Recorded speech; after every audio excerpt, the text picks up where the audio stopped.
दिल्ली विधानसभा निवडणुकीचा निकाल जाहीर झाला। मतमोजणीच्या सुरुवातीलाच भाजप आघाडीवर असल्याचे दिसून आले होते।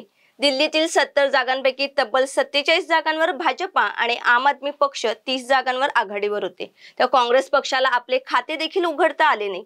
भाजपने तब्बल 27 वर्षांनी दिल्लीत पुन्हा एकदा सत्ता हस्तगत केली आहे। भाजपासाठी हे मोठे यश आहे।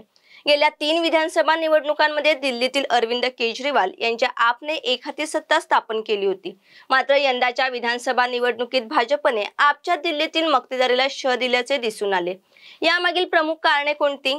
भाजपने आम आदमी पक्षाचा प्रमुख चेहरा असलेल्या नेत्यांवर भ्रष्टाचाराचे आरोप केले, त्यामुळे स्वच्छ प्रतिमा असलेल्या नेत्यांच्या कारकिर्दीला कलंक लागला होता।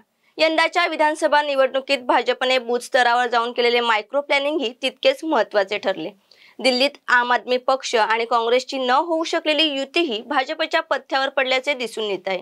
भाजपने यंदाच्या निवडणुकीत यमुना नदीचे प्रदूषण आणि कचऱ्याची समस्या प्रभावीपणे मांडली। तसेच पंतप्रधान मोदी यांनी केजरीवाल यांच्या शीश महालाचे नरेटिव्ह आक्रमकपणे मांडले होते। त्यामुळे दिल्लीच्या निवडणुकीत शीश महाल हा मुद्दा चर्चेचा विषय ठरला होता।